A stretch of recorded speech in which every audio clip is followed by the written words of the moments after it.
are blessed dahil yung mga kids natin ay somehow tuloy na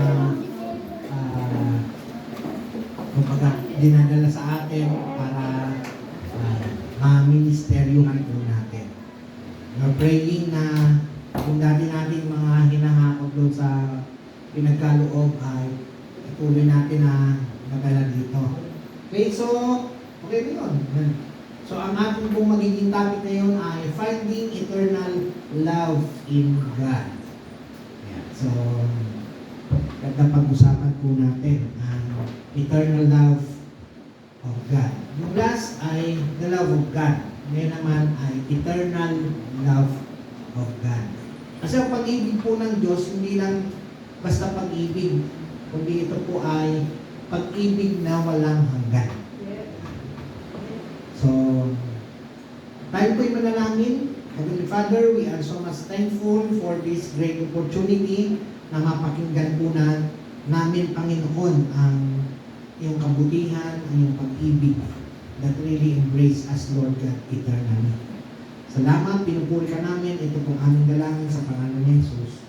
Amen. Sabi po dito sa weekly word natin in Romans chapter 5, verse 5, the love of God poured out. Ito ay talagang ibinuhos. No? Alam niyo po, pag usapang buhos, talagang lahat sinubuhos yan eh. Okay. Sige, tingnan natin. Coming from sabi po ng Ecclesiastes or Jeremiah chapter 31 verse 3. Sabi dyan ng Panginoon to Prophet Jeremiah, I have loved you. Kausap po niya ang kanyang bayan, tinatawag na bayan ni Yahweh, ng Israelitas. Sila po yung mga Israelites na galing po sa Egypt at nakaranas ng 40 years ng paglalakbay. Grabing hirap, ano? Kanilang paglalakbay para lang makarating sa pangako ng Diyos. Nung nasa Egypt po sila, grabe yung kanilang kahirapan. And ang Diyos ay nangako sa kanila na dadalhin sila sa lupang pangako na tinatawag. At ang lupang pangako ay pagpapalain sila doon with, sabi nga, honey and milk. So, pagpapalain sila.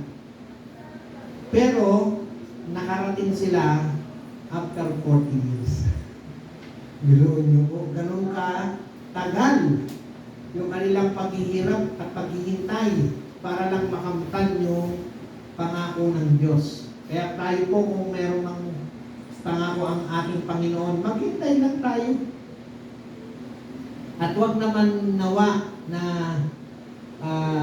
sa paghihintay natin, hindi na natin mapapakinabangan yung pangako ng Panginoon.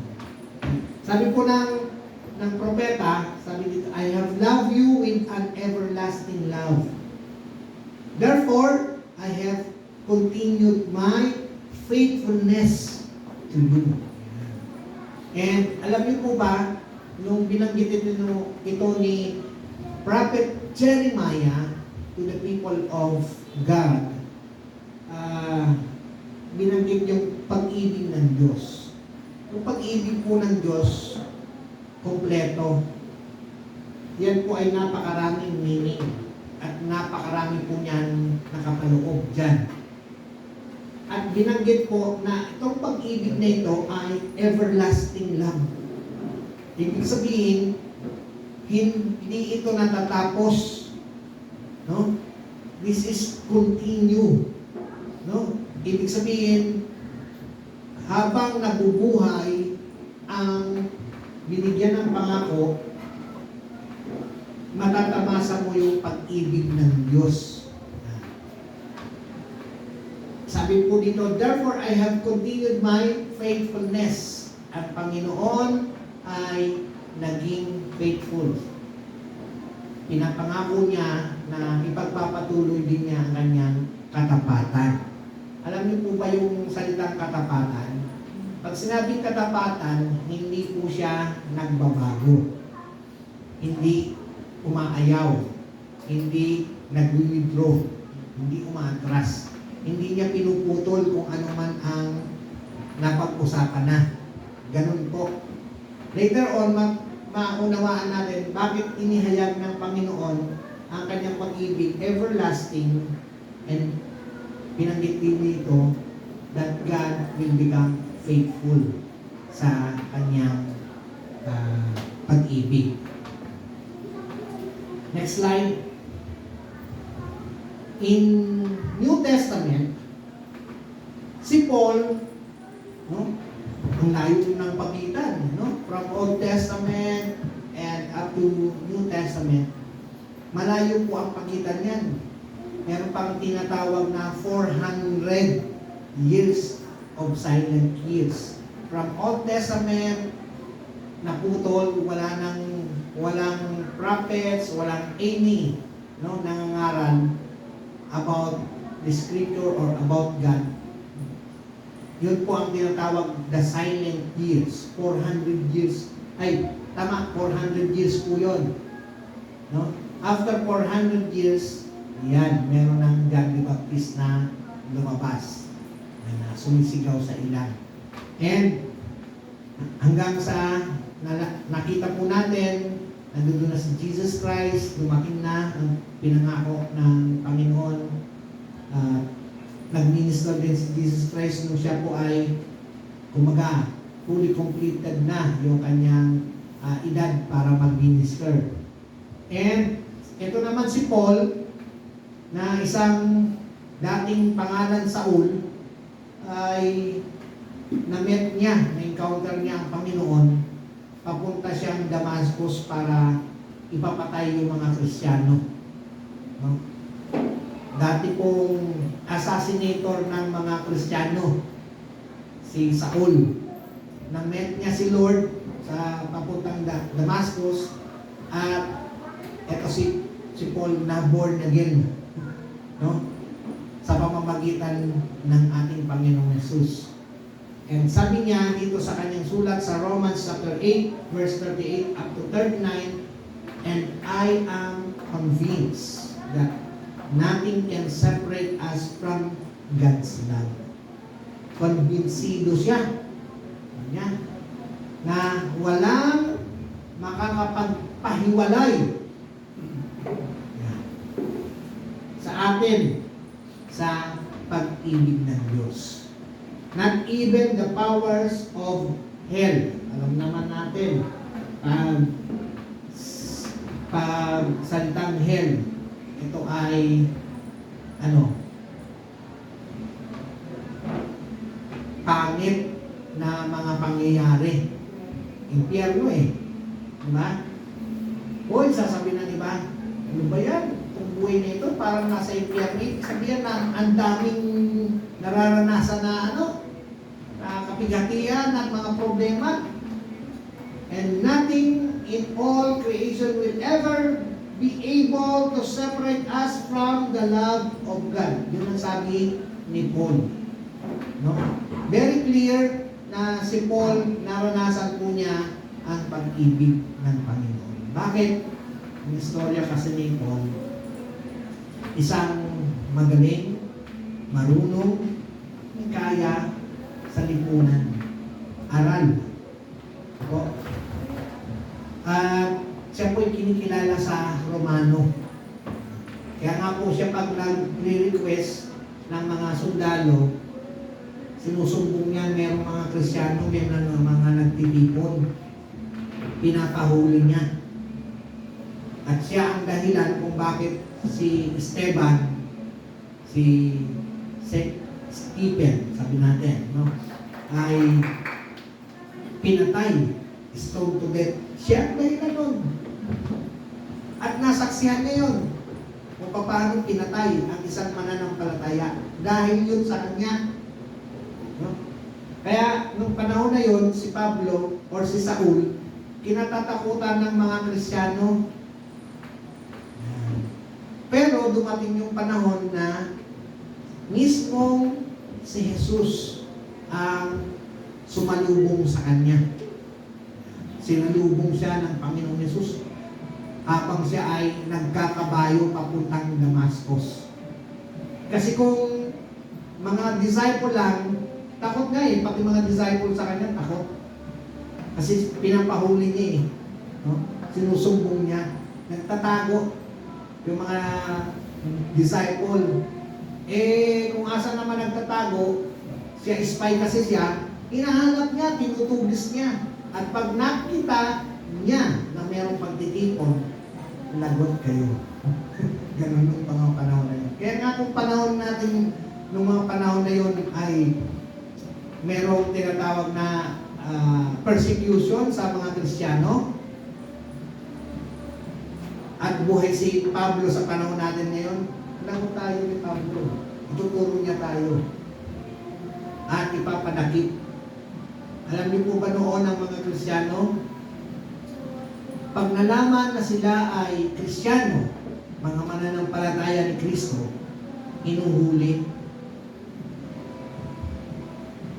pinaglalaruan ng mga mayayaman, dinadala sa tinatawag nilang arena. Mayroong arena sila noon. At ang arena nila, kung nakapanood kayo ng mga gladiators, mga ganon, meron yung arena. Doon ipinapasok, tapos pinakakawalan ang mga hayop na mababangis para sila lapain. Ganon po noon ang mga Christian. We are blessed sa panahon natin yun. Walang ganon. Amen po ba? Walang persecution, walang tumutugis. We are free to worship God. Noon talaga, kung magsasamba ka, baka mayroong spy. Kaya noon, nagkaroon po ng tinatawag na underground na mga fellowship, underground na mga worship, patago kung sumasamba. Ang Bible po, pinipilas nila. Hati-hati sila. Halimbawa, buong Bible nasa atin, hati-hati tayo, ilang page sa akin, ilang page sa inyo. Ganun lang kasi hindi po pwedeng makitaan ka ng Bible. Pero sila noon, sapit sa Word of God.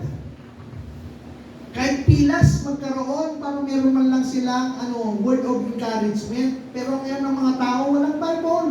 Kahit na free to carry Bible. Sila tinatago nila. Iniipit siguro kung paano kasi pag nakitaan sila. Diba? Grabe ang difference ng panahon nila noon at sa panahon natin ngayon.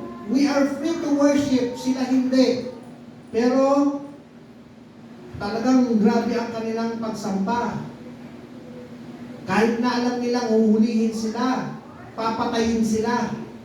Kaya pag nahuli naman, talagang yung mga Christian po noon, pag nahuli, tinutuhog na parang baboy. Na, alam niyo ba yun yung pang-lechon? Ganon, tinutuhog. Tayo hindi nakakaranas niyan. We are free to worship God, pero ayaw pang sumamba. Tingnan niyo po. Kaya nga, sila noon, matindi ang kanilang mga ginagamit ng mga verses. Sabi niya, I am convinced that nothing can separate us from the love of God. Bakit? Biruin mo, ipapadinay sa'yo ang iyong pananampalataya. Noon pa man sinasabi, i-deny ninyo yung Jesus na yan. Sabihin ninyo, hindi yan Diyos. Kaya sabi nila, hindi nyo kami maihiwalay sa Diyos. Kahit kami patayin ninyo, mananatili kami Kristiyano at sasamba sa isang Diyos na kinilala namin. Ganun po noon. Tayo, ang ating mga experience ay wala pa sa experience ng mga panahon na yon ng mga Kristiyano. Amen po ba? Wala pa. Kasi tayo nakakapanamit pa tayo ng ganito, halatang mag-church. Sila noon, para lang iigib ng ng tubig.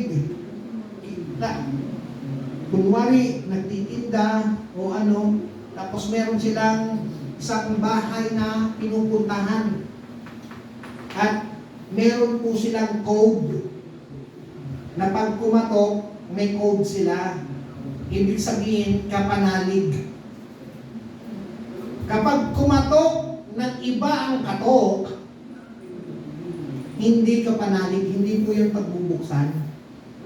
Kasi baka mamaya, spy, huli silang lahat. Diba? Ganon yung mga nangyayari ng mga panahon na yun. Kaya nga sila, yung kanilang pananatili at pagpupursige, it is because of the experience, the real and eternal love of God. Na walang ibang nagbigay at nakapamalas ng totoong pag-ibig sa kanila. Biruin mo si Pablo, isang sabi nga niya sa kanyang mga testimony, dati siyang tumutugis sa mga anak ng Diyos at pinapapatay niya. Nung na-realize niya na kailangan pala talaga ng Diyos at yung Diyos na pinanampalatayanan nung mga pinatugis niya, pinapatay niya, ay totoong Diyos. Sobrang kanyang pagsisisi. Biruin mo, naging cause niya ng kamatayan ng mga kapwa niya Kristiyano. Kasi noon, hindi pa niya alam. Kaya nga nung nalaman niya at nagkaroon na siya ng totoong kaunawaan patungkol sa Diyos, lalo na sa pag-ibig ng Diyos, siya ang pinaka sa lahat naging mainit at radikal na Kristiyano nung panahon nila. Ang tawag kay Paul ay radical Christian. Radical. Anong ibig sabihin ng radical? Sobrang nag-aalab ang kanyang pagiging Kristiyano. Pag may nakita siyang tao, sisiran niya talaga. Sasabihin niya, Christian ako, kailangan mo si Kristo. Ganun na siya nung nagbago. Kaya nga, among sa mga makikita po natin, kapag meron tayong New Testament, binuin mo, siya pa ang merong pinakamaraming na isulat sa aklat ng New Testament kesa sa mga na-disciple. Bakit? He was used by God mightily.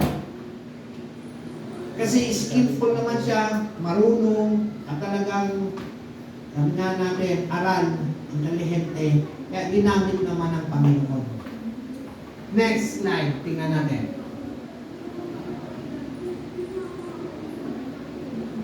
Finding eternal love in God involves embracing a unconditional, of course, unconditional love. Not only unconditional, but unchanging and everlasting love. That surpasses human understanding. Ibig sabihin ng surpasses, ito ay beyond doon sa kaunawaan, sa thinking ng tao, sa abot ng kaisipan ng tao. Kasi ang tao, ang kaisipan nito, though tayo po ay mayaman sa kaisipan, pero may limitasyon. Kaya nga ang dami pong meron na po ba kayong naisip or naranasan niyo na po ba yung meron kayong tinawag na tao na pwede po bang tanong? Naranasan niyo na po ba yung tao na sa tingin ninyo ang talino? Meron po ba kayong kilalang ganon? Ang talino niya. Pero sa ilang bagay,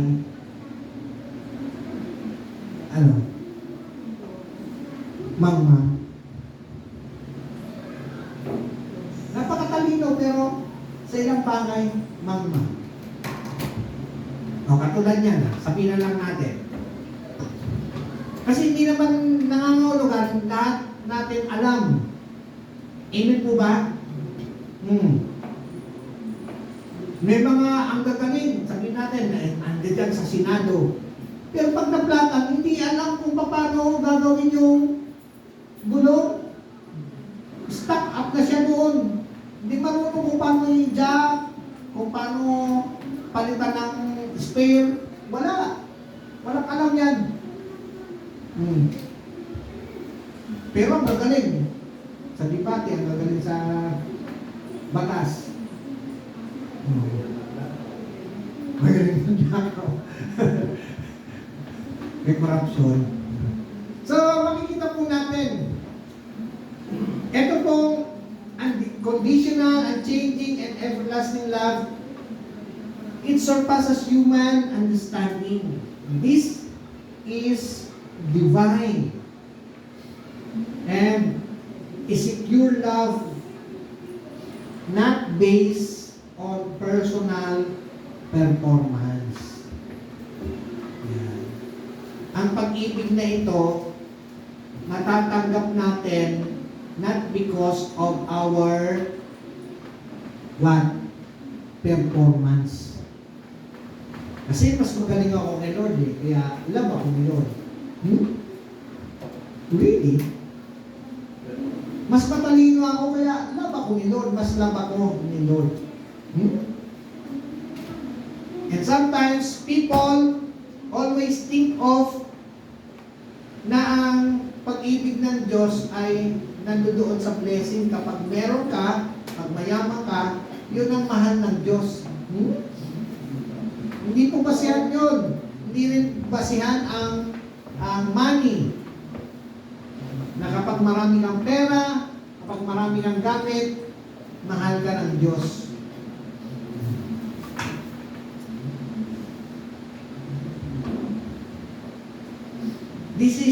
This love is from God's character and it offers hope and peace to every mankind. It is realized through spiritual relational connection. Merong tinatawag tayong spiritual, no? And relational connection to God. Ang pag-ibig na ito, mararanasan natin, no? Mararanasan natin sa pamamagitan ng spiritual, no? Na connection natin sa Panginoon. Often developed through prayer, scripture study, and faith. Next slide.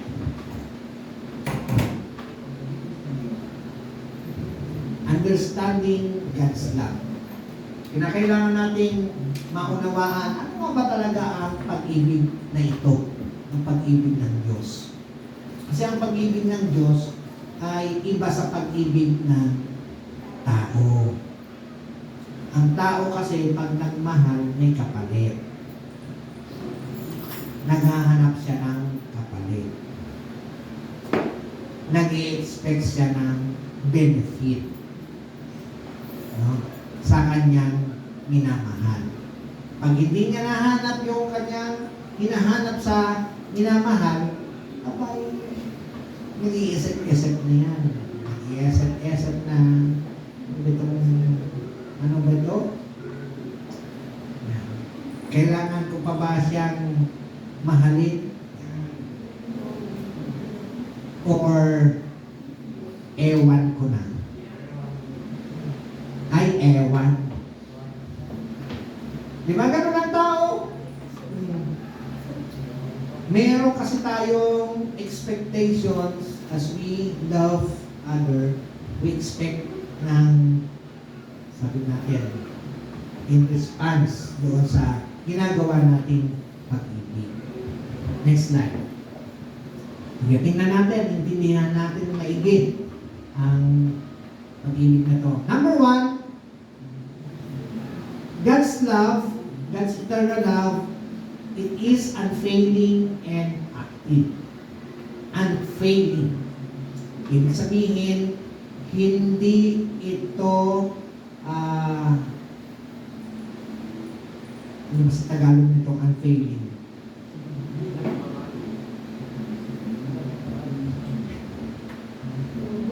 Ang hirap sa Tagalog minsan iisipin. Nagfi-fail. Hindi nagbibigo. Yan. Hindi ka bibiguin ito. Yan. Diba? Marami kasi pagdating ng Tagalog, marami tayong may sa word na unfailing. No? So, ako, no? Hindi siya, kumbaga, kung nandoon yung level niya, hindi siya mag-fall, no? Hindi babagsak. Hindi ka nito ibabagsak. Hindi ka nito iiwan. Yan. Walang iwanan. Ang pag-ibig ng Diyos ay walang talikuran. Walang iwanan. Di nagmamaliw. Yan. Ganun po ang pag-ibig ng Diyos. At nung inihayag ng Diyos yung kanyang dakilang pag-ibig sa atin at tinanggap natin sa pamamagitan ni Kristo Jesus, tinanggap na natin yun. Walang bawian. Amen po ba? Ganun po ang teaching ng Biblia. Ang pag-ibig ng Diyos na ibinigay sa atin, walang bawian. Hindi binabawi ng Diyos. Active. Ano ang ibig sabihin ng active? Always in the present time. Amen po ba? Merong pagkilos, hindi dull. Ibig sabihin, hindi po ito stagnant na walang kilos. Merong pagkilos, mararanasan mo. Ganun ang pag-ibig ng Panginoon. God's love is not just the feeling. Katulad ng tao, may feeling, sasabihin natin. It is not a feeling. May feeling, pero hindi lang ito nandoon na pag sinabi mo, feeling ko, mahal ko siya. Feeling ko, hindi na. Napaka-feelingera. Diba narinig ko yung feelingera? Ha? Ano ba yung feelingera? Sa panahon na ito, meron na mga ganun eh. No? May mga dictionary yung generation natin ngayon. May sarili silang dictionary. No? This love is a faithful action. Faithful action that provides. Ibig sabihin, merong itong pinoprovide. Pag sinabi may pinoprovide, ibig sabihin, merong need na nakikita, tapos inaabot. Mararanasan mo. Cares for and heal the broken hearted. Since na ito po ay patungkol po sa relationship, yan. Siyempre, ang word na relationship, nababanggit ko na po ito, this talks about feelings and emotions. No? And sometimes, sa experience po natin, marami pong naghahanap ng pagkalinga. Amen po ba? Lalo na tao, mapaghanap ng pagkalinga. Hindi niya ako love. Hindi niya ako mahal. Ganon yung mga no? Kasi naghahanap siya ng pagkalinga. Naghahanap ng atensyon. Ha? Pag hindi nahanap, ayan na. Malungkot na. Nasasaktan na. Yan. Kaya nga, ang tawag niyan, broken-hearted. Kasi ang tao, madaling masaktan.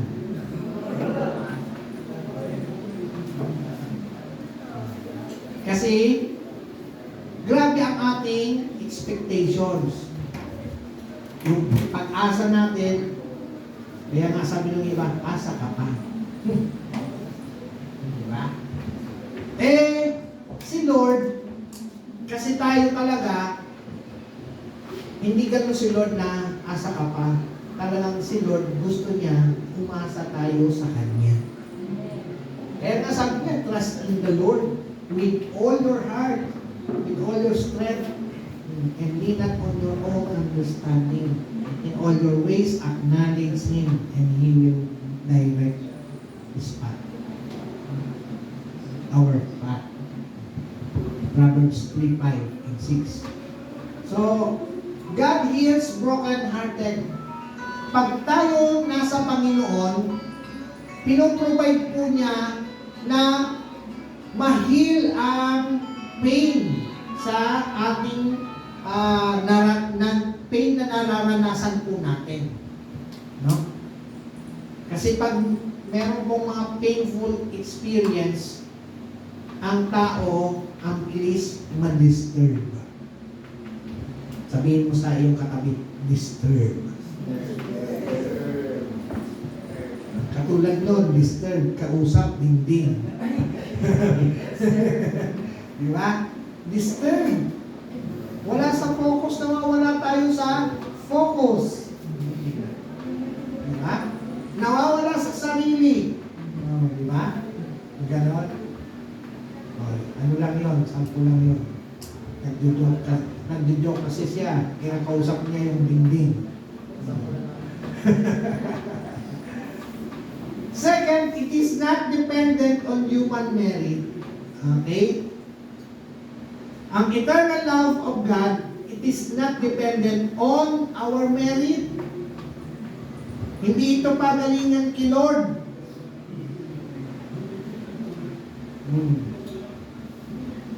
Like halimbawa,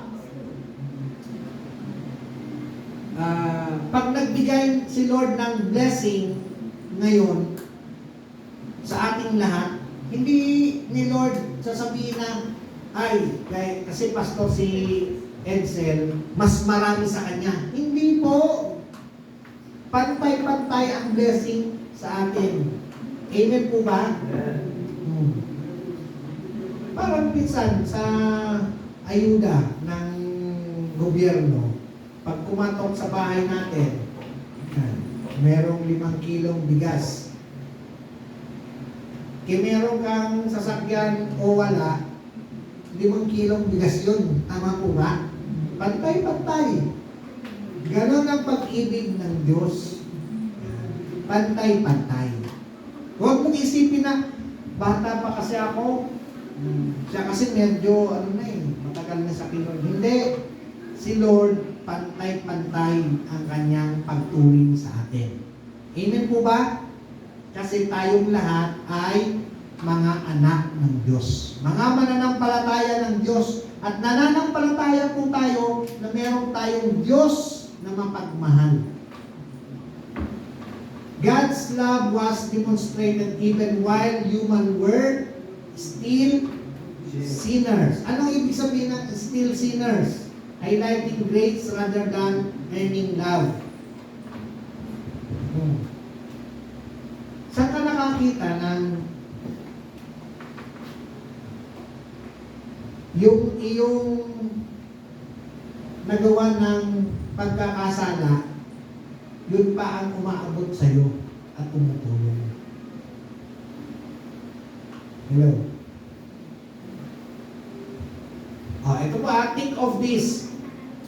Meron kang nagawang kasalanan sa best friend mo o sabi mo sa kapatid mo. Tapos nung ikaw ay gipit na gipit, yun pa ang tumulong sa'yo. Yun ang hindi ka iniwan hanggang makatawid ka sa pinagdaraanan mong mahirap na sitwasyon. Ano maisip po ninyo? Sa taong yun? Na tumulong. Thankful? Bakit thankful? Bakit maging magiging thankful ka. In spite of meron kang nagawang kasalanan sa Kanya, siya pa ang nandiyan talaga tumulong. Di ba? Double ang gustong ipakita ng Panginoon. Thankful ka at first dahil kailangan mo talaga. Kahit nakakahiya man. Amen po ba? Tayo kasi ganun eh. Mahihiya kang lumapit. Alam mo siya ang makakatulong. Kaya lang, meron kang kasalanan sa Kanya eh. So hindi ka makalapit, nahihiya. Amen po ba? Pero siya pa ang tumulong. As in, buhos yung tulong sa'yo sa talagang totoong need mo. So, una, magiging thankful po tayo. Amen? Pangalawa, naiisip natin yung ating nagawang kamalian. Mas lalo tayong manliliit sa nagawa natin kamalian. Kasi, parang nadagdagan eh. Hindi man natin yun hiningi, hindi man tayo gumawa nun, pero pusak niya yung ginawa, mas makikita natin yung paghanga natin sa isang tao. Pero ito po ay hindi lang tao kay Lord. Sa Old Testament, binanggit po na ang kasalanan ay hadlang para pakinggan ang ating mga panalangin. Ang kasalanan ay hadlang para ipagkaloob ni Lord ang blessing. Uulitin ko po ang kasalanan ay hadlang para pakinggan ang ating panalangin. Ang kasalanan ay hadlang para sagutin ang ating para ipagkaloob ang mga blessing. Yan ang tanong. Tayo po ba'y humihiling pa rin sa Panginoon na pagpalain? Amen. Tayo po ba'y humihiling na pagpalain ni Lord? Amen. Okay? So, ibig sabihin, kapag lumapit tayo kay Lord, Lord, pagpalain mo ako. Wala bang hadlang? Walang umahadlang?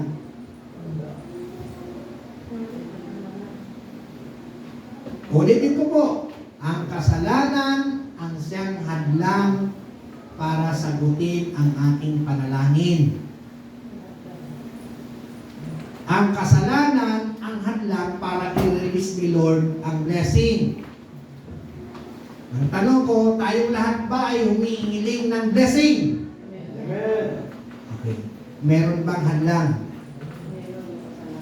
Meron o wala? Wala. Wala. Pag sinabi natin wala, hindi na tayo nagkakasala.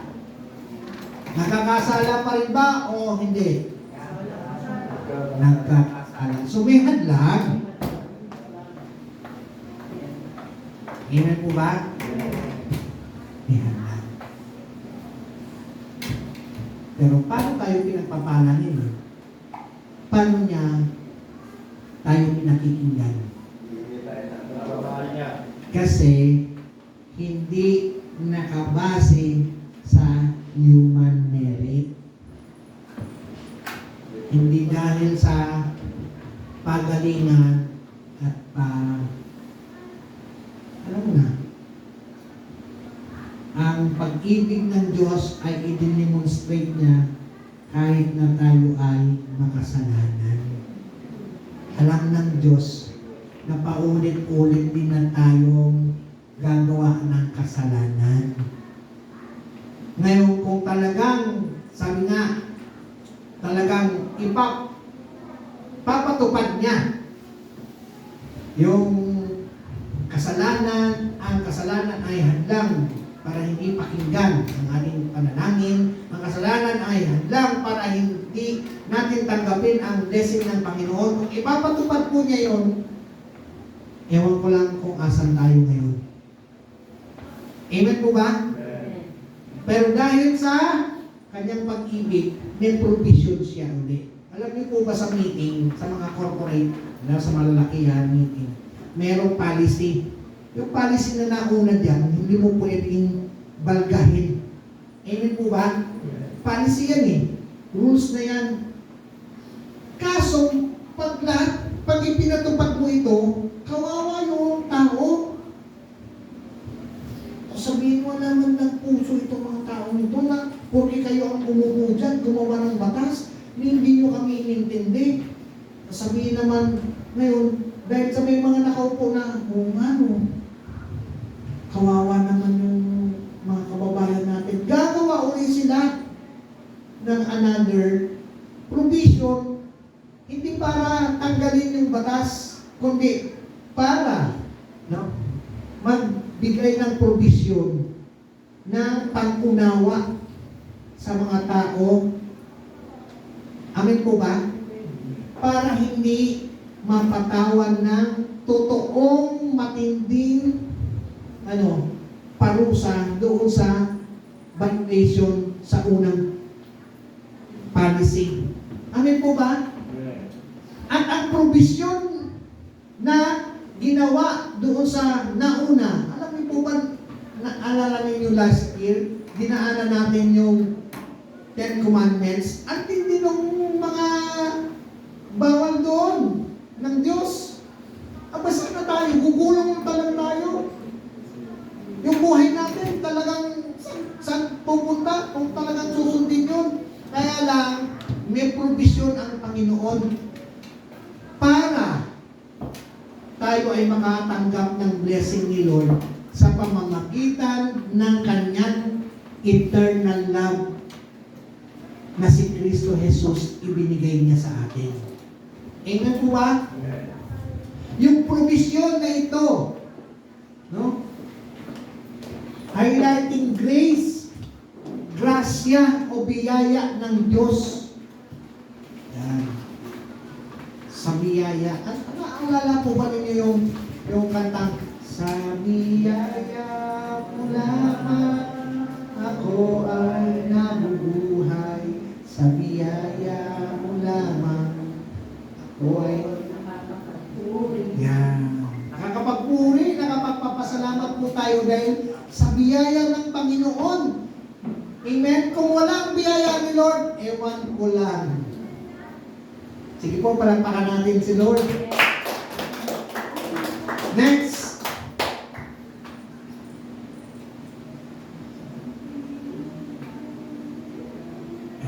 Isa lang.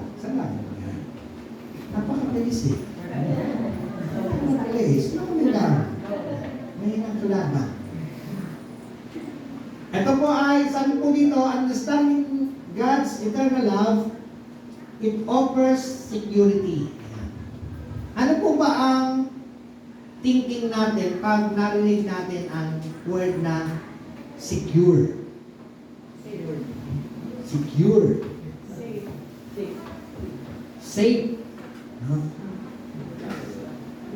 Alam niyo po ba, kaya may mga security guard ang establishment kasi merong mga intruders na maaaring pumasok at ang nilalagyan ng security ay may mga mahalagang bagay.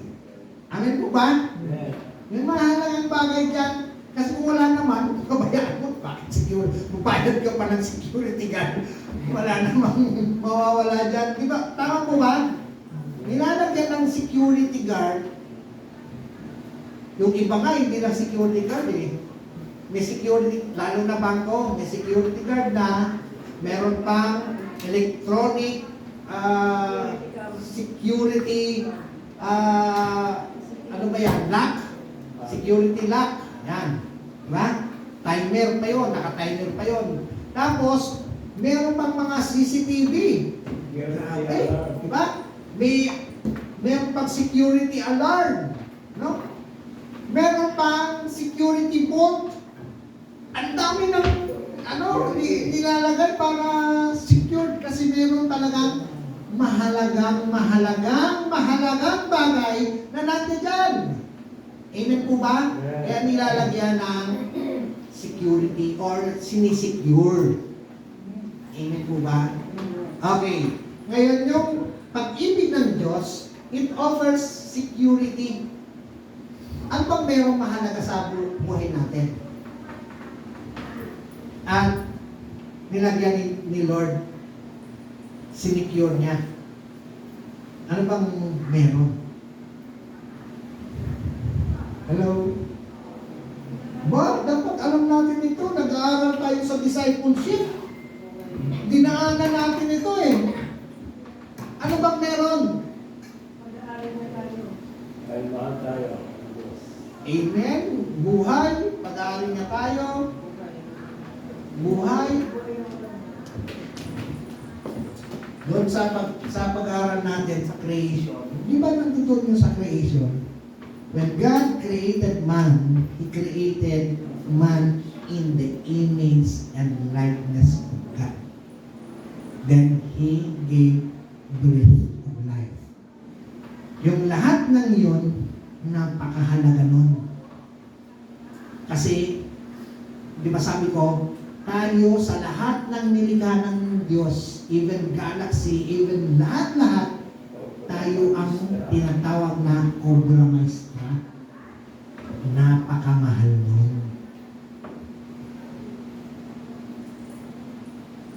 Meron po akong kwento sa inyo. Meron pong isang pintor na napakagaling na sikat siya. At lahat ng painting po niya, pag in-auction, $1 million ang benta. At lahat ng mga pintor, lahat ng mga sikat na mga painting collectors ay dumadalo sa auction ng painting niya. One time, namatay yung painter. Yung talagang yung pintor. At meron siyang last will, no? Na pag namatay siya, ipapa-auction yung lahat ng mga collection niyang tinatabi. Ayaw niyang ibenta yun kasi yun na talaga ang mga best niya nagawa. So inabangan dahil wala na yung pinaka-the best na yung mga natitira dyan na collection niya inabangan ng mga nandoon. Pag ngayon din nagpa-auction na yung pinaka-lawyer nung namatay. Nandoon lahat, nakapaligid. Ang paganda. At yung iba, usapan na sila, akin yun. Pag tinanong ako. Di ba ganun yung na-pay na? Yan. Kung padre, huwag mo na kanin yan, akin na yan. Yung mga usapan mga ganun. Naghintay sila. Sabi nung magpapa-auction, ang pinakauna natin kung sisimulan ay yung nakalagay po dito sa papel na pinakaunang ibibid. Hanggang hindi po siya nagbibili, hindi itutuloy yung iba. Hindi itutuloy. Siyempre binuksan. Pagbukas, ordinaryo painting na pangit na painting. Litrato ng namatay na asawa ng painter. Mga, siyempre, namatay na asawa. Ang drawing lang yun, gano'n. So, kapabit. Sabi ng mga tao, doon kami bibili. Ano yun namin yung picture ng asawa niya. So, walang umimik. Tampo. Sino ang mag-dare? Walang imigan lahat. Walang tulong.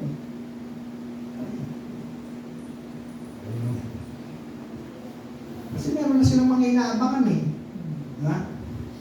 Ngayon, hindi pwedeng tumuloy. Hanggat hindi yan mo mabibili. Yan. Sabi nung isa, ako na. Ako nang bibili. Tingin na lahat. Sino ba yun? Ito naman yun. Pati yan, bibilin pa. Mga pang-junk. Mga collectors.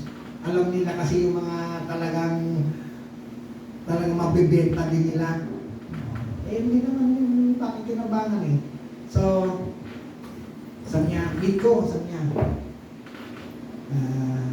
Sabi nung magkano ba? Sabi nung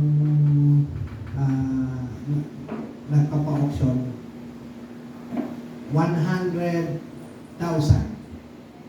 Nagtaasan na naman ng kila yung mga tao. 100,000. Yung lahat na yun, ay yung maliit na yun, tapos picture pa ng asawa, ha? Isip sila. Sabi nung isa, sige, kunin mo na. Deal! Pirman. Sa'yo na ito. Okay, nung aalis na siya, wait, mabasahin ko muna yung will and testament nung namatay. Hindi binasa niya. Para sa lahat, gusto ko pong ipaunawa at i-announce sa inyo ng sino mang makakabili ng pinakaunang i-auction, kanya na ang lahat ng painting. Ang ingay nila! Ang ingay nila. Bakit? Nawalan sila ng bibilin eh. Siya na, yung bumili ng 100K, siya na ang pinaka-bilyonaryo. Dahil lahat ng yun, millions ang halaga. Merong 100 million, merong 500 million, ang mga halaga na paintings. Ang dami rin. Sometimes, ang tao nakatingin sa physical na anyo, walang halaga. Pero hindi nila alam, doon sa painter, ang pinakamahalaga niyang painting sa lahat ay yung mukha ng kanyang asawa. Amen? Mga kapatid, ang pinakamahalaga sa ating Diyos ay yung kanyang obra orchestra. Sabihin mo sa iyong katabi, ikaw yun. Ako yun. Tayo yun. Amen?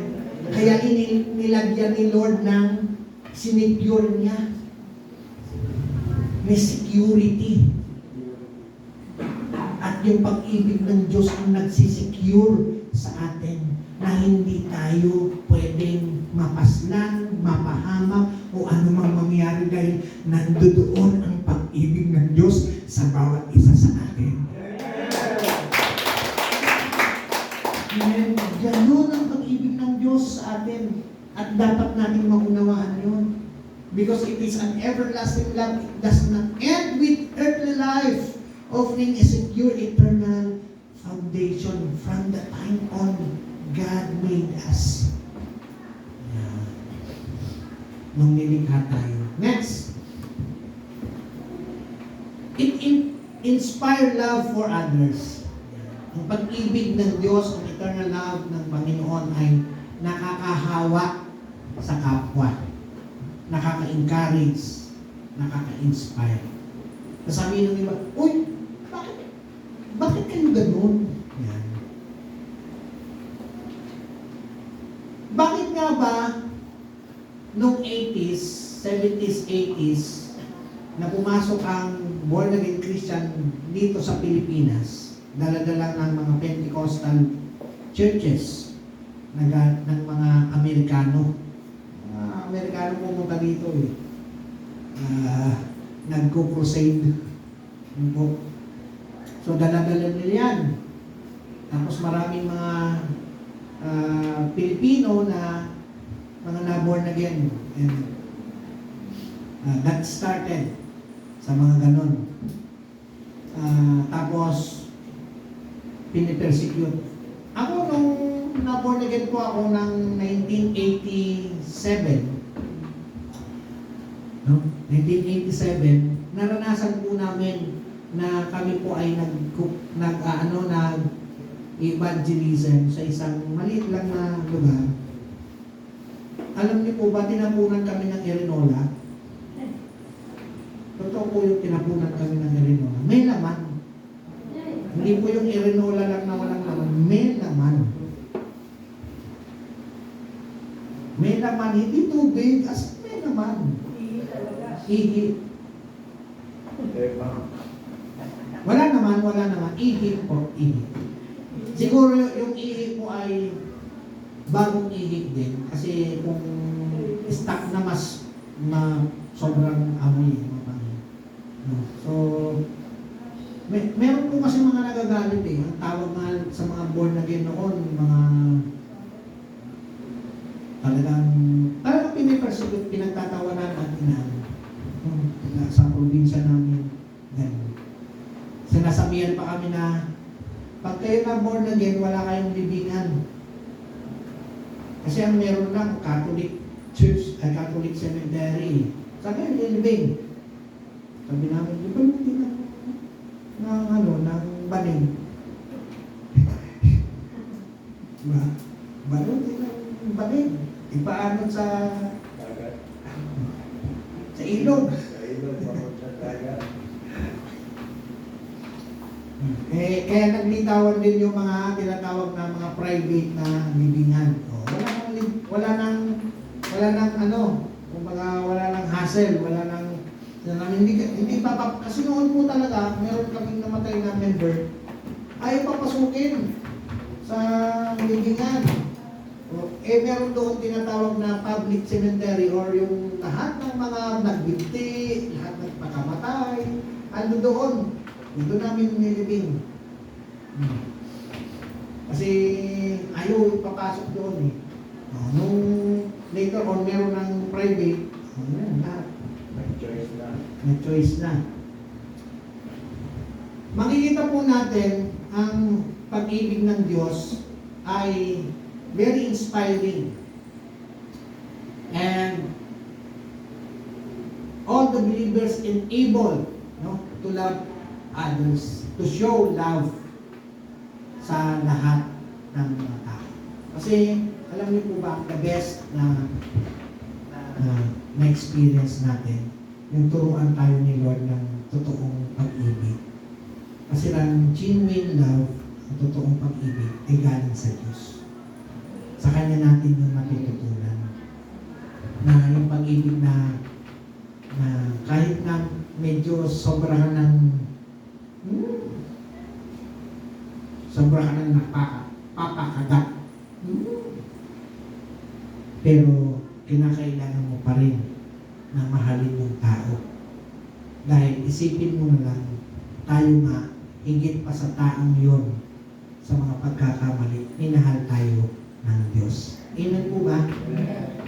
Ganon ang pag-ibig ng Panginoon. So, dito na po tayo tatapos. Brothers and sisters, in the Lord, let us find eternal love in God that is rooted in the very scripture of God as God revealed Himself.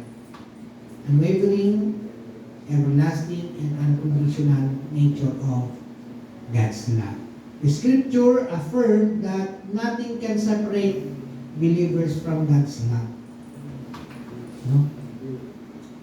which endures forever and is demonstrated through Jesus Christ. Always offer assurance of God's faithful, active love in all circumstances.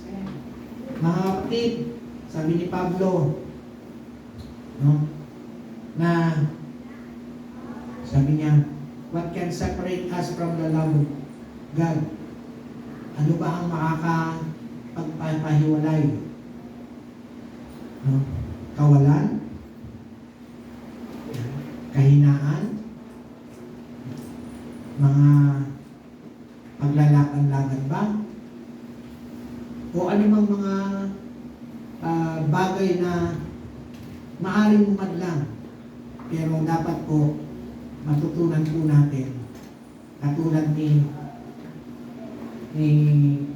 Pablo, sinabi niya na sa sarili niya na walang makapaghihiwalay, no, sa pag-ibig ng Diyos sa kanyang tao at ng tao sa Diyos kung nauunawaan ang totoong pag-ibig.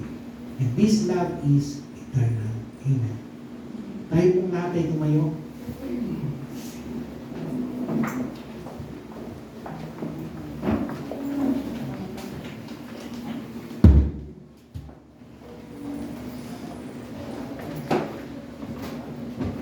Awit po tayo ng salawit.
Panginoon.